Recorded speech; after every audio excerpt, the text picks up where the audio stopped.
साध संगत जी, प्यार से कहना धन निरंकार जी, आप सभी का बहुत बहुत स्वागत है। एक नई साखी के साथ फिर से हाजिर हूँ मैं। चलिए आज की सुंदर सी साखी सुनते हैं। साध संगत जी, भगवान श्री कृष्ण ने गोपियों के साथ तो बहुत सी लीलाएं की थी। श्री कृष्ण जी गोपियों की मटकी फोड़ते, माखन चुराते और वो गोपियाँ श्री कृष्ण जी का उलाहना लेकर यशोदा मैया के पास में जाती थी। ऐसा बहुत बार हुआ था। एक बार की बात है, यशोदा मैया प्रभु श्री कृष्ण के उलाहनों से तंग आ गई और छड़ी लेकर श्री कृष्ण के पीछे पीछे दौड़ी। जब प्रभु श्री कृष्ण ने अपनी मैया को गुस्से में देखा तो वो अपना बचाव करने के लिए भागने लगे। साध संगत जी, भागते भागते श्री कृष्ण एक कुम्हार के पास पहुँचे। वो कुम्हार उस समय अपने मिट्टी के घड़े बनाने में व्यस्त था। लेकिन जैसे ही कुम्हार ने श्री कृष्ण को देखा तो वो बहुत खुश हुआ। कुम्हार जानता था कि श्री कृष्ण साक्षात परमेश्वर हैं। तब प्रभु ने कुम्हार से कहा कि कुम्हार जी, आज मेरी मैया मुझ पर बहुत क्रोधित है। मैया छड़ी लेकर मेरे पीछे आ रही है। भैया मुझे कहीं छुपा लो। तब कुम्हार ने श्री कृष्ण को एक बड़े से मटके के नीचे छिपा दिया। कुछ ही पलों में मैया यशोदा भी वहाँ पर आ गई और कुम्हार से पूछने लगी कि क्यों रे कुम्हार, तूने मेरे कन्हैया को कहीं देखा है क्या? कुम्हार ने कह दिया कि नहीं मैया, मैंने कन्हैया को नहीं देखा। अब श्री कृष्ण ये सारी बातें बड़े से मटके के नीचे छुपकर सुन रहे थे। अब यशोदा मैया तो वहाँ से चली गई। अब प्रभु श्री कृष्ण कुम्हार से कहते हैं कि कुम्हार जी, यदि मेरी मैया चली गई हो तो मुझे इस घड़े से बाहर निकालो। कुम्हार ने कहा कि ऐसे नहीं प्रभु जी, पहले मुझे 84 लाख योनियों के बंधन से मुक्त करने का वचन दो। अब भगवान मुस्कुराए और कहा कि ठीक है, मैं तुम्हें 84 लाख योनियों से मुक्त करने का वचन देता हूँ। अब तो मुझे बाहर निकाल दो।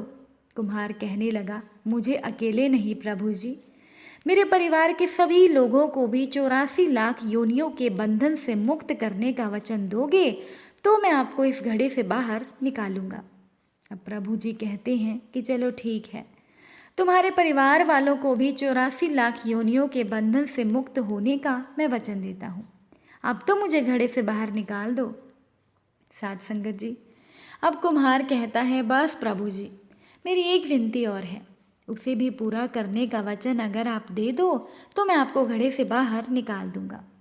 अब भगवान श्री कृष्ण ने कहा कि क्या विनती है वो भी बता दे, क्या कहना चाहते हो? कुम्हार कहने लगा, प्रभु जी, जिस घड़े के नीचे आप छुपे हो उसकी मिट्टी मेरे बैलों के ऊपर लाद कर लाई गई है। मेरे इन बैलों को भी 84 के बंधन से मुक्त करने का वचन दो। अब भगवान ने कुम्हार के प्रेम पर प्रसन्न होकर उन बैलों को भी 84 के बंधन से मुक्त होने का वचन दिया। अब प्रभु ने कुम्हार से कहा कि अब तो तुम्हारी सारी इच्छाएं पूरी हो गई, अब तो मुझे घड़े से बाहर निकाल दो। तब कुम्हार कहता है, अभी नहीं भगवान, बस मेरी एक अंतिम इच्छा है, उसे भी पूरा कर दीजिए। और वो ये है कि जो भी प्राणी हम दोनों के इस संवाद को सुनेगा, आप उसे भी 84 लाख योनियों के बंधन से मुक्त करोगे। बस ये वचन मुझे दे दो तो मैं आपको इस घड़े से बाहर निकाल दूंगा। साध संगत जी, कुम्हार की इन प्रेम भरी बातों को सुनकर प्रभु श्री कृष्ण बहुत खुश हुए और कुम्हार की इस इच्छा को भी पूरी करने का वचन दिया। फिर कुम्हार ने बाल श्री कृष्ण को घड़े से बाहर निकाल दिया, उनके चरणों में प्रणाम किया, प्रभु के चरण धोए और चरणामृत लिया, अपनी पूरी झोपड़ी में चरणामृत का छिड़काव किया और प्रभु जी के गले लगकर इतना रोए कि प्रभु में विलीन ही हो गए। साध संगत जी, जरा सोचिए, जो बाल श्री कृष्ण 7 कोस लंबे चौड़े गोवर्धन पर्वत को अपनी छोटी सी उंगली पर उठा सकते हैं तो क्या वे घड़ा नहीं उठा सकते थे? लेकिन बिना प्रेम रीझे नहीं नटवर नंद किशोर। कोई कितने भी यज्ञ करे, कितने भी अनुष्ठान करे, कितना भी दान करे, चाहे कितनी भी भक्ति करे, लेकिन अगर मन में प्राणी मात्र के लिए प्रेम नहीं है तो उसे प्रभु नहीं मिल सकते। साध संगत जी, प्रभु तो भाव के भूखे होते हैं। कृष्ण भगवान का एक बहुत बड़ा भक्त हुआ था, लेकिन वो बहुत गरीब था। एक दिन उस भक्त को अपने शहर के सबसे बड़े गोविंद गोधाम वृंदावन की महिमा उसने सुनी और उसने वहाँ जाने का अपना मन बनाया। कुछ दिन बाद जन्माष्टमी आने वाली थी, तो प्रभु के भक्त ने सोचा कि मैं भी प्रभु के साथ जन्माष्टमी गोविंद गोधाम वृंदावन में मनाऊंगा। अब गोविंद गोधाम वृंदावन उस भक्त के घर से बहुत दूर था। जन्माष्टमी वाले दिन वो सुबह ही घर से चल पड़ा।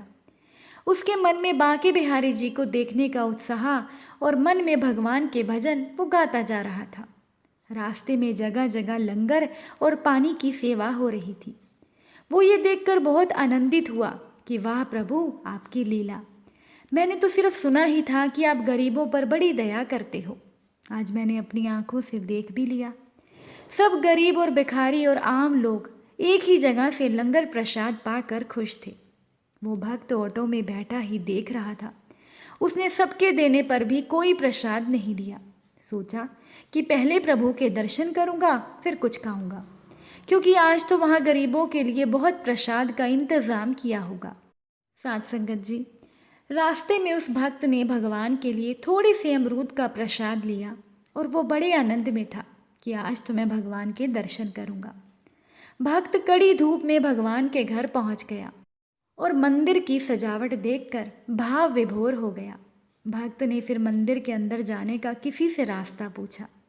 किसी ने उसे रास्ता बता दिया और कहा कि ये जो लाइन लगी है, आप भी इस लाइन में लग जाइए। वो भक्त भी लाइन में लग गया, पर वहाँ बहुत ही भीड़ थी। पर एक और लाइन उसके साथ थी और वो लाइन एकदम खाली थी। अब भगवान के भक्त को बड़ी हैरानी हुई कि इस लाइन में इतनी भीड़ है, यहाँ तो बारी ही नहीं आ रही, और वो लाइन, उस लाइन में तो लोग जल्दी जल्दी से दर्शन करने जा रहे हैं। उस भक्त से रहा नहीं गया। उसने अपने साथ वाले भक्त से पूछा कि भैया, यहाँ इतनी भीड़ है और वो लाइन इतनी खाली क्यों है, और वहाँ पर तो सभी जल्दी जल्दी दर्शन के लिए कैसे जा रहे हैं, और वो तो हमसे काफ़ी बाद में भी आए हैं। तो दूसरे भक्त ने उससे कहा कि भाई, ये वीआईपी लाइन है जिसमें शहर के अमीर लोग हैं। भक्त को ये सुनते ही उसकी आंखें खुली रह गई। उसने मन में सोचा कि भगवान के दर पर क्या अमीर और क्या गरीब, यहाँ तो सब समान है। कितनी देर भूखे प्यासे रहकर उस भक्त की बारी दरबार में आ ही गई और वो भगवान को दूर से देख रहा था और ईश्वर की छवि देखकर आनंदित हो रहा था। वो देख रहा था कि भगवान को तो सब 56 भोग चढ़ा रहे थे और वो अपने थोड़े से अमरूद सबसे छुपा रहा था। जब उसकी बारी आई दर्शनों की, तो सेवादारों ने उसे ठीक से बांके बिहारी जी के दर्शन भी नहीं करने दिए और जल्दी चलो सेवादार उस भक्त से कहने लगे। भक्त की आंखें भर आई। उसने चुपके से अपने वो अमरूद वहाँ रख दिए और दरबार से बाहर चला गया। दरबार के बाहर ही लंगर प्रसाद लिखा हुआ था। भक्त को बहुत भूख लगी थी। उसने सोचा कि अब प्रसाद ग्रहण कर लूँ, पर जैसे ही वो लंगर हाल के गेट पर पहुंचा तो 2 दरबान खड़े थे। वहाँ उन्होंने उस भक्त को रोका और कहा कि पहले वीआईपी पास दिखाओ, फिर अंदर जा सकोगे। भक्त ने कहा कि ये वीआईपी पास क्या होता है, मेरे पास तो नहीं है। उस दरबान ने कहा कि यहाँ जो अमीर लोग दान करते हैं ना, उनके पास मिलता है और लंगर सिर्फ वो ही लोग खा सकते हैं।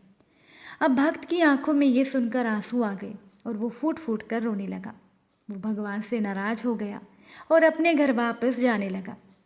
रास्ते में वो भगवान से मन ही मन बातें करता रहा और उसने कहा, प्रभु, आप भी अमीरों की तरफ हो गए, आप भी बदल गए। प्रभु, मुझे आपसे ऐसी उम्मीद नहीं थी। और सोचते सोचते वो सारे रास्ते भक्त रोता रहा। जब वो भक्त अपने घर पर पहुंचा तो रोता रोता सो गया। अब भक्त को बांके बिहारी जी ने नींद में दर्शन दिए और भक्त से कहा कि तुम नाराज मत हो।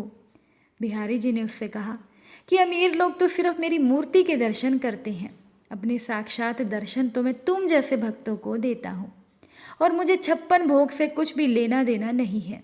मैं तो भक्त के भाव खाता हूँ और उनके आंसू पी लेता हूँ। ये देख, मैंने तेरे भाव से चढ़ाए हुए अमरूद मैं खा रहा हूँ। साथ संगत जी, उस भक्त का सारा संदेह दूर हुआ और वो भगवान के साक्षात दर्शन पाकर गदगद हो गया और उसका गोविंद गोधाम वृंदावन जाना सफल हुआ और भगवान को खुद उसके घर चल कर आना पड़ा। साथ संगत जी, भगवान भाव के भूखे हैं। बिना भाव के उनके आगे चढ़ाए हुए 56 भोग भी फीके हैं।